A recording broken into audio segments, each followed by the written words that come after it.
ನಮಸ್ಕಾರ ಸ್ನೇಹಿತರೆ, ಇವತ್ತಿನ ಟಾಪ್ ಅಪ್ಡೇಟ್ಸ್ ಗಳಿಗೆ ಸ್ವಾಗತ. ಇಂದಿನ ಪ್ರಮುಖ ಸುದ್ದಿಗಳಲ್ಲಿ ಎಲ್ಪಿಜಿ ಗ್ಯಾಸ್ ಗ್ರಾಹಕರಿಗೆ ಕೇಂದ್ರ ಸರ್ಕಾರದ ಮಹತ್ವದ ಸೂಚನೆ, ಅನ್ನಭಾಗ್ಯ ಯೋಜನೆಯ ಫಲಾನುಭವಿಗಳಿಗೆ ಗುಡ್ ನ್ಯೂಸ್ ಮತ್ತು ಹೊಸ ಮಾಹಿತಿ ಬಂದಿದೆ. ಗೃಹಲಕ್ಷ್ಮಿ ಯೋಜನೆಯ ಬಗ್ಗೆ ಹಣದ ಕುರಿತು ಹೊಸ ನಿಯಮ ಮತ್ತು ಹಣ ಯಾವಾಗ ವರ್ಗಾವಣೆಯಾಗುತ್ತದೆ ಎಂಬ ಮಾಹಿತಿ ಹಾಗೂ ಚಿನ್ನ ಮತ್ತು ಬೆಳ್ಳಿ ಖರೀದಿದಾರರಿಗೆ ಸಿಹಿ ಸುದ್ದಿ ಬಂದಿದೆ.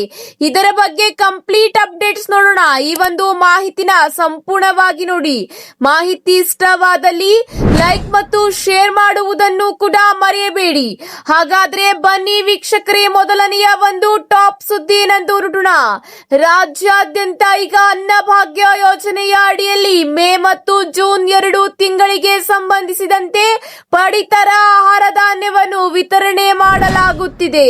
ಅಂತ್ಯೋದಯ ಪಡಿತರ ಚೀಟಿದಾರರಿಗೆ 4 ಮತ್ತು 4ಕ್ಕಿಂತ ಹೆಚ್ಚಿನ ಸದಸ್ಯವಿರುವ ಪಡಿತರ ಚೀಟಿ ಪ್ರತಿ ಫಲಾನುಭವಿಗಳಿಗೆ ಕೇಂದ್ರ ಸರ್ಕಾರದ ಎನ್ಎಫ್ಎಸ್ಎ ಹಂಚಿಕೆಯ 35 ಕೆಜಿ ಅಕ್ಕಿ ಹೊರತುಪಡಿಸಿ 10 ಕೆಜಿ ಅಕ್ಕಿ ವಿತರಣೆ ಮಾಡಲಾಗುತ್ತಿದೆ. ಇದೇ ಅಷ್ಟೇ ಅಲ್ಲ, ಬಿಪಿಎಲ್ ಪಡಿತರ ಚೀಟಿಯ ಪ್ರತಿ ಸದಸ್ಯರಿಗೆ ರಾಜ್ಯ ಮತ್ತು ಕೇಂದ್ರ ಸರ್ಕಾರದ ಅಡಿಯಲ್ಲಿ 10 ಕೆಜಿ ಅಕ್ಕಿ ವಿತರಣೆ ಮಾಡಲಾಗುತ್ತಿದ್ದು, ಜೂನ್ ತಿಂಗಳಲ್ಲಿ ರಾಜ್ಯ ವ್ಯಾಪ್ತಿಗೆ ಎಂದರೆ ಅನ್ನಭಾಗ್ಯ ಯೋಜನೆಯ ಅಡಿಯಲ್ಲಿ ಮೇ ಮತ್ತು ಜೂನ್ 2026ರ 2 ತಿಂಗಳ ಪಡಿತರ ವಿತರಿಸಲಾಗುತ್ತಿದೆ.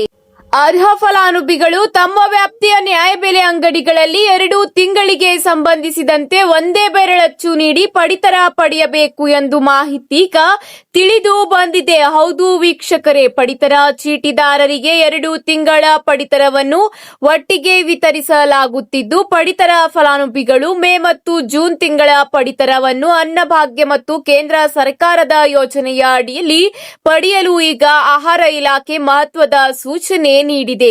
ಇದರ ಜೊತೆಗೆ ಈಗ ಗೃಹಲಕ್ಷ್ಮಿ ಯೋಜನೆಗೆ ಸಂಬಂಧಿಸಿದಂತೆ ಹೊಸ ಅಪ್ಡೇಟ್ ಬಂದಿದೆ. ಆ ಒಂದು ಮಾಹಿತಿ ಏನೆಂದು ನೋಡೋಣ ಬನ್ನಿ ವೀಕ್ಷಕರೇ. ರಾಜ್ಯದಲ್ಲಿ ಈಗ ಗೃಹಲಕ್ಷ್ಮಿ ಯೋಜನೆಯ ಅಡಿಯಲ್ಲಿ ಅರ್ಹ ಮಹಿಳೆಯರ ಖಾತೆಗೆ ಪ್ರತಿ ತಿಂಗಳು 2,000 ರೂಪಾಯಿಗಳ ಸಹಾಯಧನವನ್ನು ವರ್ಗಾಯಿಸಲಾಗುತ್ತಿದೆ. ಹೌದು ಸ್ನೇಹಿತರೆ, ಈ ಒಂದು ಯೋಜನೆಯ ಅಡಿಯಲ್ಲಿ ಡಿಬಿಟಿ ಮೂಲಕ ಮಹಿಳೆಯರ ಖಾತೆಗೆ ಹಣ ವರ್ಗಾವಣೆಯಾಗುತ್ತದೆ.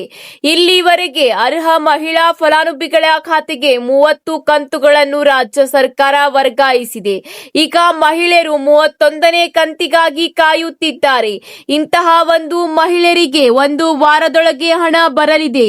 ಇದೇ ಅಷ್ಟೇ ಅಲ್ಲ, ಮುಂದಿನ ದಿನಗಳಲ್ಲಿ ನೀವು ಈ ಒಂದು ಯೋಜನೆಯ ಲಾಭ ಪಡೆಯಬೇಕೆಂದರೆ ಮರು ನೋಂದಣಿ ಮಾಡಿಸಲೇಬೇಕು. ಹೌದು ಸ್ನೇಹಿತರೆ, ತಮ್ಮ ಮೊಬೈಲ್ ಸಂಖ್ಯೆ ಮತ್ತು ಬಯೋಮೆಟ್ರಿಕ್ ನೀಡುವ ಮೂಲಕ ಈ ಒಂದು ಯೋಜನೆಗೆ ಮರು ನೋಂದಣಿ ಆದರೆ ಸಾಕು, ಮತ್ತೆ ನಿಮಗೆ ಹಣ ಬರುತ್ತದೆ. ಒಂದು ವೇಳೆ ಏಪ್ರಿಲ್ ಮತ್ತು ಮೇ ತಿಂಗಳ ಯೋಜನೆಯ ಹಣ ವರ್ಗಾವಣೆಯಾಗಿಲ್ಲ ಅಂದ್ರೆ ಒಟ್ಟು 4,000 ರೂಪಾಯಿ ನಿಮ್ಮ ಖಾತೆಗೆ ವರ್ಗಾವಣೆ ಆಗಿಲ್ಲ ಅಂದ್ರೆ ಟೆನ್ಷನ್ ತಗೊಳ್ಳುವ ಅಗತ್ಯವಿಲ್ಲ. ಕೆಲವು ತಾಂತ್ರಿಕ ಕಾರಣದಿಂದ ಹಣ ವರ್ಗಾವಣೆಯಾಗುವುದಿಲ್ಲ. ಆದರೆ 2 ದಿನಗಳಲ್ಲಿ ಅಥವಾ 1 ವಾರದಲ್ಲಿ ತಾಂತ್ರಿಕ ಸಮಸ್ಯೆ ಬಗೆಹರಿಸಿದರೆ ನಿಮ್ಮ ಖಾತೆಗೆ ಹಣ ಶೀಘ್ರವೇ ವರ್ಗಾವಣೆಯಾಗುತ್ತದೆ. ಇದರ ಜೊತೆಗೆ 31ನೇ ಕಂತಿನ ಹಣವು ಕೂಡ ಜೂನ್ 15ರ ಒಳಗೆ ವರ್ಗಾವಣೆಯಾಗುತ್ತದೆ. ಸರ್ಕಾರದ ಮಾರ್ಗಸೂಚಿಗಳ ಪ್ರಕಾರ ಕುಟುಂಬದ ಮಹಿಳಾ ಮುಖ್ಯಸ್ಥರ ಹೆಸರಿನಲ್ಲಿ ಪಡಿತರ ಚೀಟಿ ಇರಬೇಕು. ಆಗ ಮಾತ್ರ ಗೃಹಲಕ್ಷ್ಮಿ ಯೋಜನೆಯ ಹಣ ನಿಮಗೆ ಸಿಗುತ್ತದೆ. ಇದೇ ಅಷ್ಟೇ ಅಲ್ಲ, ಒಂದು ವೇಳೆ ಹಣ ಬರದಿದ್ದರೆ ತಮ್ಮ ಬ್ಯಾಂಕ್ ಖಾತೆಗೆ ಆಧಾರ್ ಲಿಂಕ್ ಆಗಿದೆಯಾ ಎಂದು ಚೆಕ್ ಮಾಡಿಕೊಳ್ಳಿ. ಎನ್ಪಿಸಿಐ ಮ್ಯಾಪಿಂಗ್ ಆಗಿದೆಯಾ ಹಾಗೂ ಪಡಿತರ ಚೀಟಿಯ ವಿವರಗಳು ಸರಿಯಾಗಿದೆಯಾ ಎಂಬ ಮಾಹಿತಿಯನ್ನು ಮತ್ತೊಮ್ಮೆ ಚೆಕ್ ಮಾಡಿಕೊಳ್ಳಿ. ಈಗ ಸರ್ಕಾರದ ಅಧಿಕೃತ ಮಾಹಿತಿಯ ಪ್ರಕಾರ ನೀವು ನೋಂದಣಿಗೆ ಯಾವುದೇ ಕೊನೆಯ ದಿನಾಂಕ ಇಲ್ಲ ಮತ್ತು ಅರ್ಹ ಮಹಿಳಾ ಫಲಾನುಭವಿಗಳು ಸೇವಾ ಸಿಂಧು, ಗ್ರಾಮ ಒನ್ ಅಥವಾ ಕರ್ನಾಟಕ ಒನ್ ಕೇಂದ್ರಗಳ ಮೂಲಕ ಹೊಸ ನೋಂದಣಿಯನ್ನು ಕೂಡ ಮಹಿಳೆಯರು ಮಾಡಬಹುದು ಎಂಬ ಮಾಹಿತಿ ತಿಳಿದು ಬಂದಿದೆ. ಹಾಗೂ ಈ ಒಂದು ಯೋಜನೆಯ ಅಡಿಯಲ್ಲಿ ಮುಂದಿನ ದಿನಗಳಲ್ಲಿ ಕಟ್ಟುನಿಟ್ಟಿನ ನಿಯಮಗಳು ಜಾರಿ ಬರಲಿದೆ ಎಂದು ಡಿಕೆ ಶಿವಕುಮಾರ್ ಅವರು ತಿಳಿಸಿದ್ದಾರೆ. ಕೇವಲ ಅರ್ಹರಿಗೆ ಮಾತ್ರ ಯೋಜನೆಯ ಲಾಭ ಸಿಗುವ ಉದ್ದೇಶದಿಂದ ಹೊಸ ನಿಯಮ ಜಾರಿಗೊಳಿಸಲಾಗುತ್ತದೆ ಎಂಬ ಮಾಹಿತಿಯನ್ನು ಮುಖ್ಯಮಂತ್ರಿ ಡಿಕೆ ಶಿವಕುಮಾರ್ ಅವರು ತಿಳಿಸಿದ್ದಾರೆ.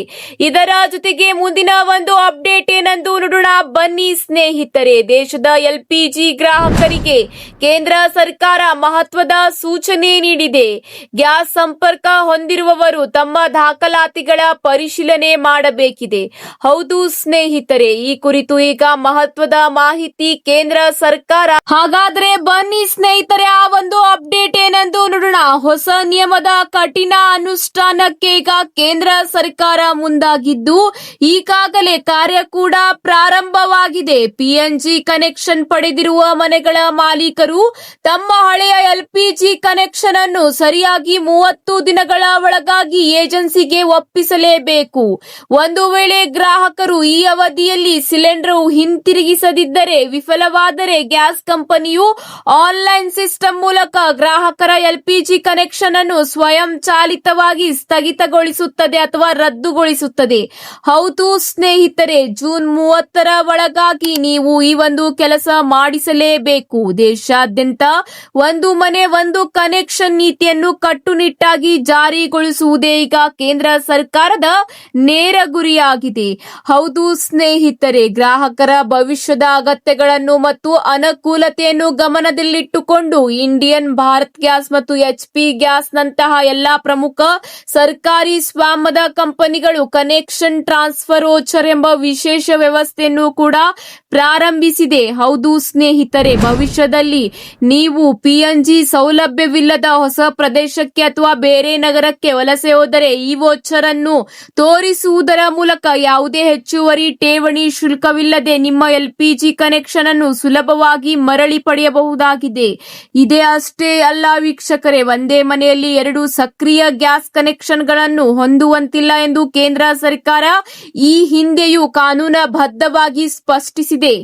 ಈ ಡ್ಯುಯಲ್ ಕನೆಕ್ಷನ್ ವ್ಯವಸ್ಥೆಯನ್ನು ಶಾಶ್ವತವಾಗಿ ಕೊನೆಗೊಳಿಸಲು ಪೆಟ್ರೋಲಿಯಂ ಸಚಿವಾಲಯವು ಈಗ ಕಠಿಣ ಕ್ರಮ ಕೈಗೊಂಡಿದೆ. ಜಾಗತಿಕ ಇಂಧನ ಬಿಕ್ಕಟ್ಟಿನ ನಡುವೆ ದೇಶದಲ್ಲಿ ಸಮರ್ಪಕ ಗ್ಯಾಸ್ ಪೂರೈಕೆಯನ್ನು ಖಚಿತಪಡಿಸಿಕೊಳ್ಳಲು ಈ ನಿರ್ಧಾರ ಈಗ ಅಗತ್ಯವಾಗಿರುವುದರಿಂದ ಈಗ ಕೇಂದ್ರ ಸರ್ಕಾರ ಕಠಿಣ ನಿಯಮ ಜಾರಿ ತಂದಿದೆ. ದೇಶದಲ್ಲಿ ಸುಮಾರು 6.5 ಲಕ್ಷ ಹೊಸ ಪಿಎನ್ಜಿ ಕನೆಕ್ಷನ್ಗಳನ್ನು ನೀಡಲಾಗಿದ್ದರೂ ಕೂಡ ಅನೇಕ ಗ್ರಾಹಕರು ತಮ್ಮ ಹಳೆಯ ಗ್ಯಾಸ್ ಸಿಲಿಂಡರ್ ಅನ್ನು ಇಟ್ಟುಕೊಂಡಿದ್ದಾರೆ. ಈ ಒಂದು ಕಾರಣದಿಂದ ಹೊಸ ನಿಯಮ ಈಗ ಜಾರಿ ತರಲಾಗಿದೆ. ಮುಂದಿನ 30 ದಿನಗಳ ಒಳಗಾಗಿ ನಿಮ್ಮ ಎಲ್ಪಿಜಿ ಸಿಲಿಂಡರ್ ಅನ್ನು ಅಧಿಕೃತವಾಗಿ ಗ್ಯಾಸ್ ಏಜೆನ್ಸಿಗೆ ಮರಳಿ ನೀಡಬೇಕಾಗುತ್ತದೆ. ಇದೀಗ ಆಭರಣ ಪ್ರಿಯರಿಗೆ ಗುಡ್ ನ್ಯೂಸ್ ಬಂದಿದೆ. ಹೌದು, ಆಭರಣ ಖರೀದಿಸುವವರಿಗೆ ವಾರದ ಮೊದಲ ದಿನವಾದ ಇಂದು ಗುಡ್ ನ್ಯೂಸ್ ಸಿಕ್ಕಿದೆ. ಜೂನ್ ತಿಂಗಳಲ್ಲಿ ನಿರಂತರವಾಗಿ ಇಳಿಕೆಯಾಗುತ್ತಿರುವ ಚಿನ್ನದ ಬೆಲೆ ಆಭರಣ ಪ್ರಿಯರ ಮುಖದಲ್ಲಿ ಮಂದಹಾಸ ಮೂಡಿಸಿದೆ. ಹೌದು ವೀಕ್ಷಕರೇ, ಹಾಗಾದರೆ ಇಂದು ಚಿನ್ನ ಮತ್ತು ಬೆಳ್ಳಿ ದರ ಎಷ್ಟಿದೆ ಎಂಬ ಸಂಪೂರ್ಣವಾದ ಮಾಹಿತಿ ನೋಡೋಣ. ಒಂದೇ ದಿನ 24 ಕ್ಯಾರೆಟ್ 10 ಗ್ರಾಂ ಚಿನ್ನದ ಬೆಲೆಯಲ್ಲಿ ಬರೋಬ್ಬರಿ 1,040 ರೂಪಾಯಿ ಕುಸಿತವಾಗಿದೆ. ಈ ಮೂಲಕ 1 ಗ್ರಾಂ 24 ಕ್ಯಾರೆಟ್ ಶುದ್ಧ ಚಿನ್ನದ ಬೆಲೆ 15,169 ರೂಪಾಯಿಗೆ ಬಂದು ನಿಂತಿದೆ. ಇನ್ನೊಂದು ಕಡೆ 22 ಕ್ಯಾರೆಟ್ ಚಿನ್ನದ ಬೆಲೆಯಲ್ಲೂ ಕುಸಿತ ಕಂಡಿದೆ.